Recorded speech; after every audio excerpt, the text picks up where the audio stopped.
സംസ്ഥാനത്ത് നാളെയും മറ്റന്നാളും അതിതീവ്ര മഴയ്ക്ക് സാധ്യത. നാളെ 5 ജില്ലകളിലും മറ്റന്നാൾ 3 ജില്ലകളിലും റെഡ് അലർട്ട്. ഇടുക്കി ലൈവ് വാർത്തകൾ നിങ്ങൾക്കായി അവതരിപ്പിക്കുന്നത് oxygen, the digital expert. Malappuram, Kozhikode, Wayanad, Kannur, Kasaragod ജില്ലകളിൽ നാളെ റെഡ് അലർട്ട്. മലപ്പുറം, കോഴിക്കോട്, വയനാട് ജില്ലകളിലാണ് ഞായറാഴ്ച റെഡ് അലർട്ട്. സർക്കാർ സംവിധാനങ്ങളോടും പൊതുജനങ്ങളോടും ജാഗ്രത പാലിക്കാൻ സംസ്ഥാന ദുരന്ത നിവാരണ അതോറിറ്റിയുടെ നിർദ്ദേശം. കേരള, കർണാടക, ലക്ഷദ്വീപ് തീരങ്ങളിൽ മീൻപിടുത്തത്തിന് വിലക്കേർപ്പെടുത്തി. മലയോര മേഖലകളിൽ ജാഗ്രതാ നിർദ്ദേശം നൽകി. എറണാകുളം, തൃശൂർ, പാലക്കാട്, മലപ്പുറം, കോഴിക്കോട്, വയനാട്, കണ്ണൂർ, കാസർഗോഡ് ജില്ലകളിൽ ഇന്ന് ഓറഞ്ച് അലർട്ട്. ഇന്ന് മധ്യ കേരളത്തിലും വടക്കൻ കേരളത്തിലും അതിശക്തമായ മഴയ്ക്ക് സാധ്യത.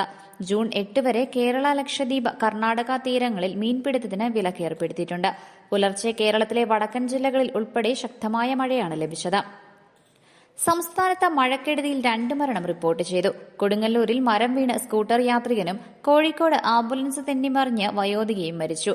എറണാകുളം തൃപ്പൂണിത്തുറയിൽ ഇടപ്പാടത്ത് വീടുകളിൽ വെള്ളം കയറി. കൊച്ചി നഗരത്തിലെ വെള്ളക്കെട്ടിൽ പ്രതിഷേധിച്ച് ഡിവൈഎഫ്ഐ കോർപ്പറേഷൻ ഓഫീസിലേക്ക് മാർച്ച് നടത്തി. ശക്തമായ മഴയിൽ കോഴിക്കോട് ബീച്ച് പരിസരത്തും വ്യാപക വെള്ളക്കെട്ടാണ്. News desk Idukki live.